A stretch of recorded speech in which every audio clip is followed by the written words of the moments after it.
He said, I feel compelled to tell you that if you're contemplating marriage and the possibility of having a family, that you and everybody else who engages in that activity have to face the possibility of 20% of the time the child will be physically or mentally handicapped. And that was a shock, and it rather dramatically informed me of something that I took with me to this very day, and that is society has a terrific responsibility out of that statistic to be able, in whatever ways it can devise, to deal with the fact that 20% of the population is going to need some help somewhere during its life. And that was a momentous awareness all by itself. Something that society should perhaps pay a little more attention to. Neither of our families had much of a tradition or much experience in philanthropy. They were not affluent enough to have gotten into that activity.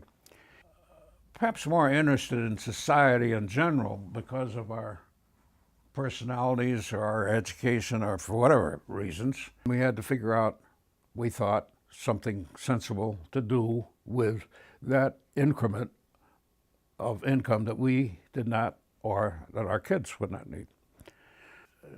That began to develop before I retired. So in the late 80s, we had begun to fiddle around with the idea of, I would say, charity rather than philanthropy, in that we were not too far beyond just dropping coins in the Salvation Army buckets or making an occasional contribution to United Way. Once you become identifiable as a source of funds, your telephone starts ringing at rather a surprising rate. And we were constantly being solicited by anybody and everybody who thought they might be able to catch a couple of bucks for good or evil. And that was an onerous activity to begin with, because it was frustrating and you didn't have the resources to explore what their integrity was, whether what they were doing was worthwhile, much less related to our interests.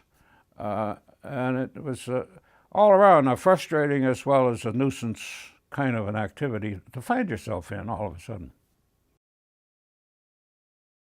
The tediousness and the impact that it had on our, particularly on my aging wife, the worries, the details that constituted a worry, with these phone calls, keeping records, the lists for IRS, we couldn't, with our own devices, couldn't do a good job.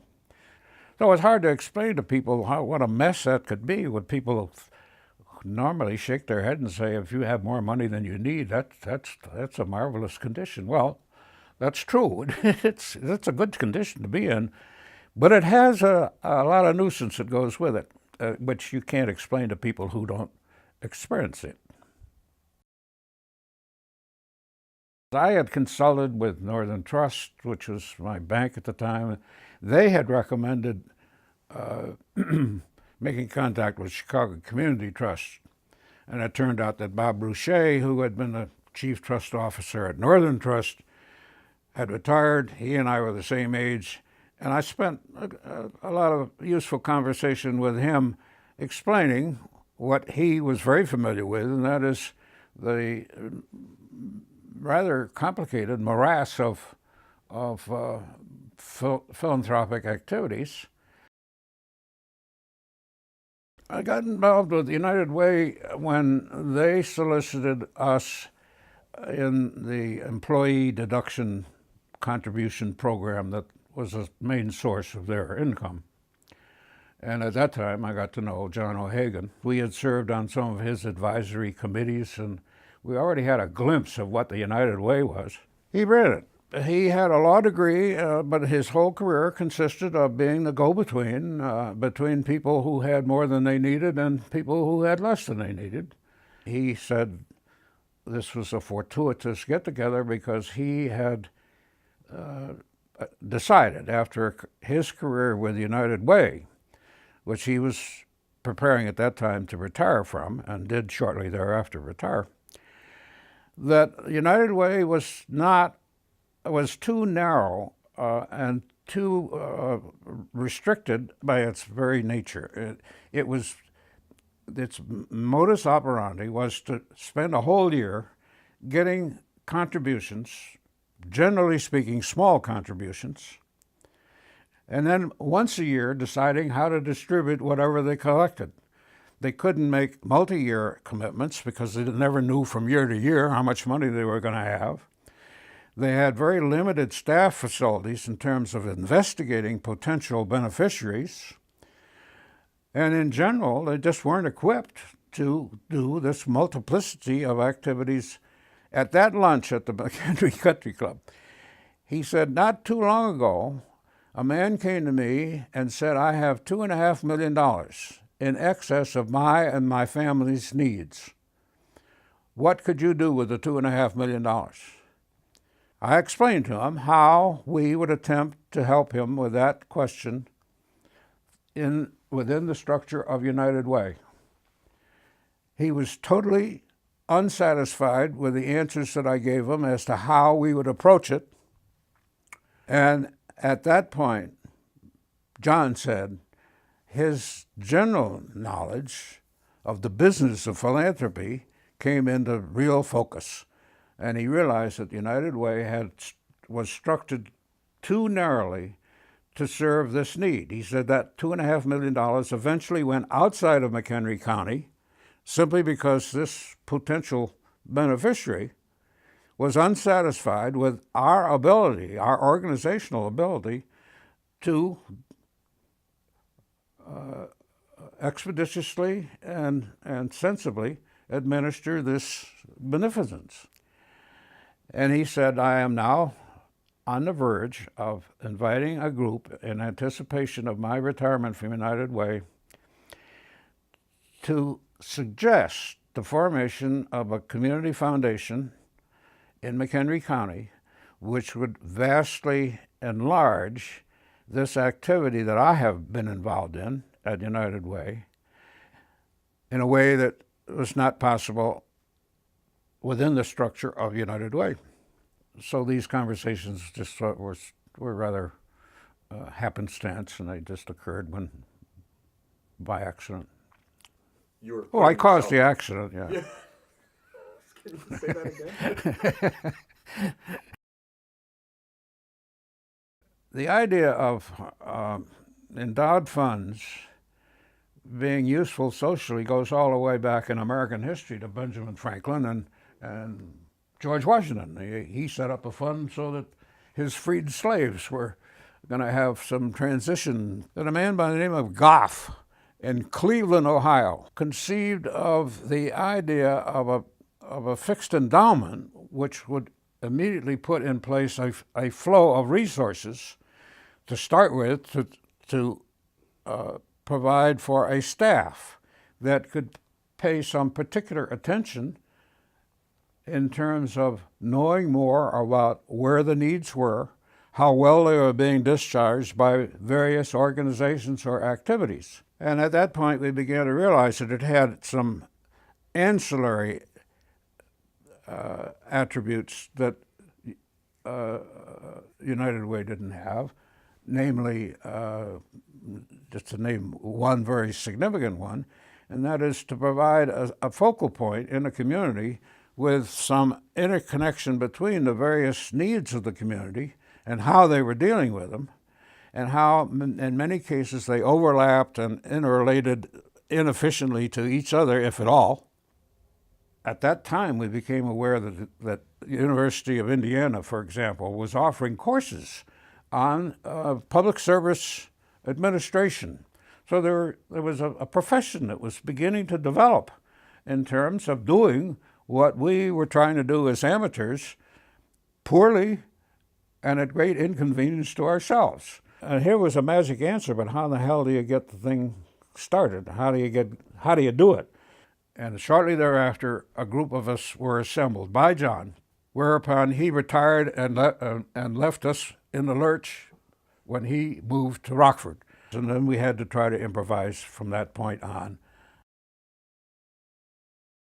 I was born and raised in Woodstock. I'm fifth or sixth generation, I'm not sure which. I just grew up in that environment where there were Cooneys everywhere. I not only knew his family, but I had a very high opinion of that 5 or 6 generations. Chuck and I just met playing golf and got to know each other and enjoyed each other's company. And Give me somebody on a golf course and I'll tell you a lot about him. So I felt I really had a pretty good idea of what he might be able to do to help. he said, hey, I got something I think you'll be interested in. So I'm thinking, great. I love Charlie. Maybe he bought a golf course or something. He wants me to run it for him. That'd be great, you know. And what he had was the foundation, the seeds of the idea, and so on. So We were floundering around. Somebody had to take some role in some of the details. We needed a computer, and presumably he knew where the switch was, and they also had a CPA.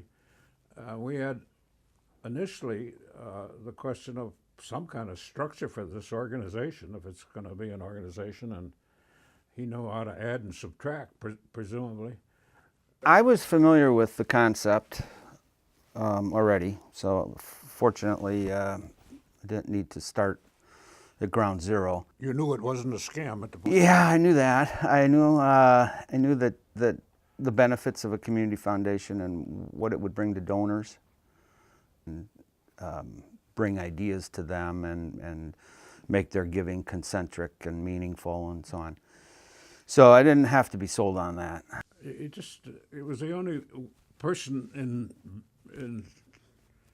this is not a negative remark, but he was the only one in sight who seemed to have any idea of how you could set some of the basic elements of this thing into some shape, which turned out to be very much the case. We had no phone number and no bank account, no office. But I walked into this room and there were these 6 or 7 professionals. They themselves were more or less centers of influence. And so to expand that group, that's the kind of people we were looking for. We really, really just centered on that idea of geographical dispersion, and I'm not sure that was probably the best way to go. But thereafter, focus more on ability and talent and energy than geography. So we had a couple of bankers, a couple of lawyers. We had an investment counselor, a journalist, and a coil maker. So at that point, we said, well, let's try and figure out what to do. By that time, we knew a lot about a lot of foundations that had been brought to our attention. So we attempted then to emulate that pattern. But McHenry County didn't have a lot of great problems, but lurking in my memory was that 20% figure that the head psychologist at Mansfield State Training had implanted in my mind in 1945. So we knew there was a need. I had an inn at the Harris Bank. That first room was about a 10 by 12 windowless little room next door to the bathroom, down a hallway and around a corner. One step up from the mop room, yeah, and next door to the supply closet, but it was free.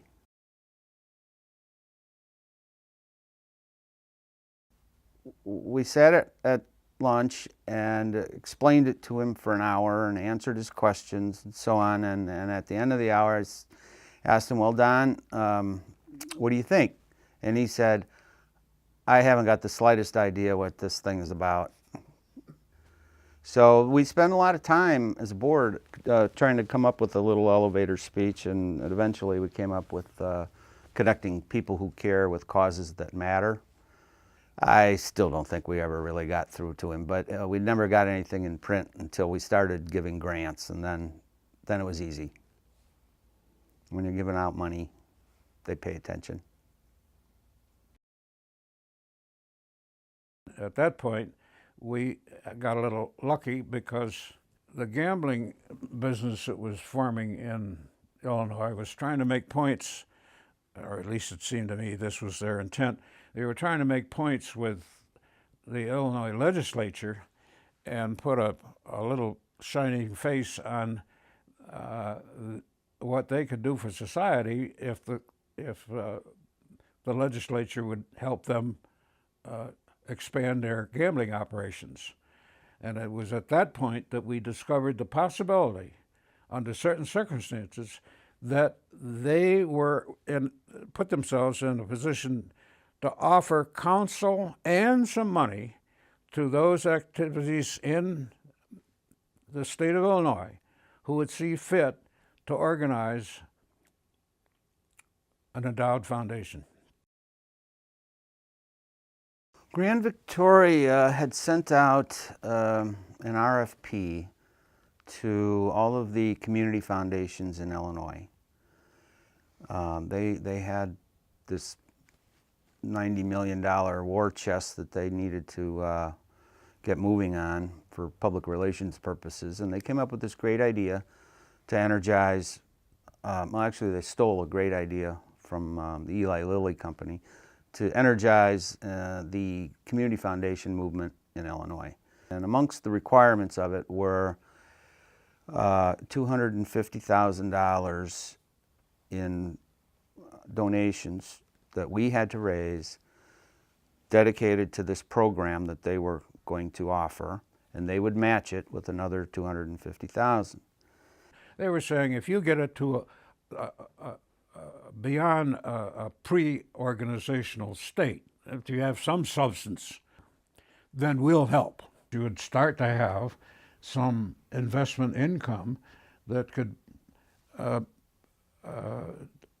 sustain some semblance of a permanent organization, a structure, which was different than United Way right off the bat, in the sense that it at that point it had a life of its own. Whereas United Way was really, if you stop to think about it, and I think to this day, it goes from year to year, it's up, it's down, and at that point I made a distinction in my own mind. This turned it from simply a charitable organization into a philanthropic organization, and that we could now undertake, begin to think of projects above and beyond simply ameliorate the misery that every community has to cope with in some way or another. So I invited Chuck to lunch and hit him up for $250,000, and he generously agreed to do that. And he said, just I'll run into you at the club and I'll get you the check. And I said, hell no, I'm walking out of this restaurant, following you home and getting the check. So I contributed to the organization to satisfy that part of their requirement, and they then helped us with counsel and some money, and that's what launched the whole operation. But it had an existence of its own, a life of its own at that point.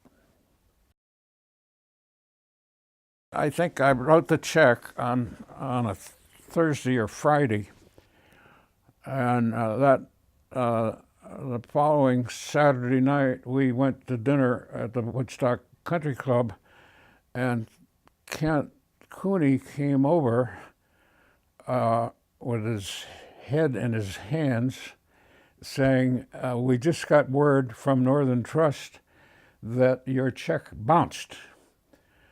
Well, at the moment, that evoked a pretty good laugh, because we knew that that there was sufficient funds to handle it. What we were subsequently surprised at, pleasantly, that Northern Trust was looking after my interests, and he was holding the bag. He said to Grand Victoria, "We got $1 million," when in fact we didn't. We did once removed. It sort of dramatized that things don't always work out exactly the way they think they do. So even though by Monday morning we had that problem resolved, we still get a giggle out of the fact that this whole thing started with a bounced check, though. That's the fun part of it. So we had to, get serious. And this is $500,000 to somebody that's just opened a bank account, basically. So that was one hurdle. And the other hurdle was that we had to have a full-time employee, which I was not. So I got help from Cheryl Wormley and Lisa Kelly, and we sat down over 3 or 4 sessions and hammered out this RFP of about 20 pages and what wonderful things we could do for the county and workforce development, environmental issues, and daycare. Child care. We found Lynn Gray, who was from Marengo. She was a retired Chamber of Commerce director. And she came on board and was a lovely person, and she helped write brochures and marketing pieces, and she went to chamber lunches, and she did networking and so on and so forth for a couple of years. And so that gave us an everyday presence in the office and someone with more free time to attend to some of these things that I couldn't get to. So it was really a big, big boost.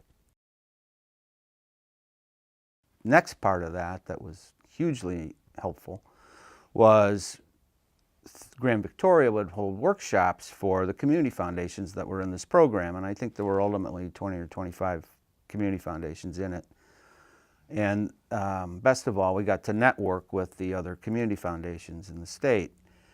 And some were in the formative stages like we were, some were, well, it was all stages really. Some were 40 years old, very mature, very successful, and those were the big brother kinds, and they would really help you. And the others, we could just commiserate together about common issues. So that had a huge, was a huge benefit to us in the first 5 years. The first thing we did, I suppose, was to announce the organization. That immediately triggered all the activities in the community that were delighted to discover that there was another source of resources for them. So we immediately started receiving requests for grants of one sort or another. In doing that, we had to create a grant-making committee and recruit people from the outside to sit down and evaluate these applications and set up the criteria for what kind of awards are we going to make, what kind of programs do we want to fund, what are we looking for early on. Once you announce your existence, the community helps you to find out where and what kinds of activities need some help. In greater detail than any single one of us could do alone, we began to get a profile of the community at large, including some activities that applied for help which were rejected because they didn't meet the criteria that we were attempting to establish. The feedback mechanism in the foundation is a crucial function in that it determines it's of the people, by the people, for the people in the most extreme fashion. The input is from the people, and the outgo is to the people, and you got a few people in between that are expediting it. And I think to a degree that's still the focus is we're looking to help young organizations or existing organizations with new programs and provide seed money and incubator funds for new ideas. but we generally feel our activities should take care of those activities that public resources are not attending to. Well, I don't remember the statistics, but McHenry County was one of the wealthiest counties in the state and one of the poorest givers in We the had no state. tradition of philanthropy in the county. We put coins in the Salvation Army pots, and Bob Rouchet, who at that point had retired from Northern Trust and was a volunteer at Community Trust, he came out and talked to the board, and we went and have a drink at the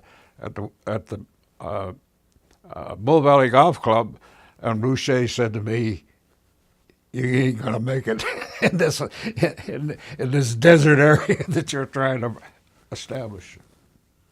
Were you with that? Yeah. Do you remember him saying that? Yeah. I never even thought about hanging it up. And I No, never for a minute didn't think we'd make it. It just never occurred to me that we couldn't do this. You know, one of the successful, larger, older community foundations told me, it could take you 10 years to raise your first $1 million, but it's going to take you 5 years to raise your next 10. You're talking to a wall until the walls start talking to each other, and then all of a sudden, things start to happen. It will. That's the exponential. It feeds on itself. Yeah, it does. It takes forever to get traction. That's part of why it was a good idea. Above and beyond our thoughts on it, it was a good idea.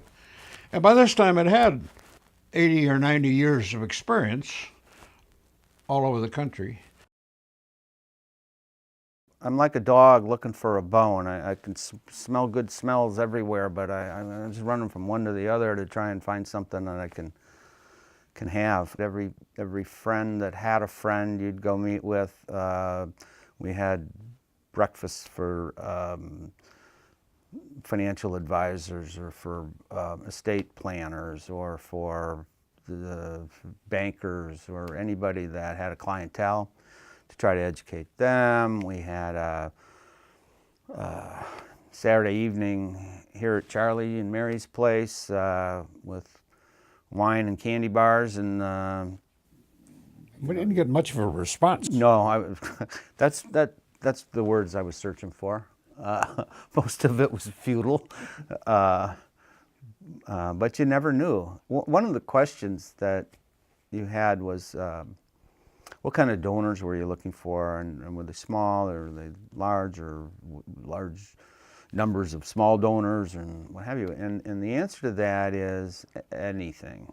Originally, it'd be easy to think, well, let's go find the philanthropists in the county and talk to them. You know, Chuck, you must have some friends. You're deep into philanthropy. You know, that kind of thing, and find the wealthy people that are philanthropically oriented and go that route. We did a little of that, but we don't. First of all, you don't necessarily know who they are, and secondly, you don't necessarily have an introduction to them. But what I learned early was that you can't predefine who a potential donor. The Don Stage Fund, a retired mailman who had no family. And Tim Dooley worked on him for a while and explained it to him. And That was a major step. Yeah. It was dramatic that a postman had built up a bank account, which he donated in a lump. At the time, that was a big lump. yeah, yeah, I think that was a $100,000 fund, and it came out of an unlikely source. You know, Mr. Knorr, the farmer up in Hebron. My mother was another early one. I didn't see that coming. She started a fairly major fund. Well, it was the biggest fund we had at the time, and she approached me about it out of the blue. It was a really wonderful experience to find these little beautiful people that were nuggets that you would never have approached in the first place. We simultaneously at that time had discovered that the college didn't have a nursing program, which we thought McHenry County should have. The people that were in this program, for the most part, were working mothers who had to commute to either Lake County College or to Rockford or to Elgin to go to nursing school. And they typically were working, and they'd have to do that at night or on weekends, and having it available to them here made a huge amount of difference to them. It's a drawn-out process for them to get accredited and so forth, but Chuck and Mary set up a funding mechanism to assist the college with that, and then... It was a 3-year program. Right. And then once they hit that hurdle, then there was a sizable gift made to them to further fund it, and that program has been a fantastic home run. That's a heartwarmer. Oh, it's awesome. Another element of that I think was probably, when I think back on it, is probably important. It was a way in which we distinguished this institution from just a pure charity use. This was not a charity to help in getting a nurse program going. This was a philanthropic activity. Well, that was unheard of in McHenry County. Plus, it gives McHenry County a steady supply of new nursing candidates. So it's been a fantastic success. I think they graduate 50 nurses roughly a year there. That was the first major project that we undertook, I think, which, as of last year, culminated in our actually helping 71 activities in McHenry County in one way or another to help make McHenry County a better place to live.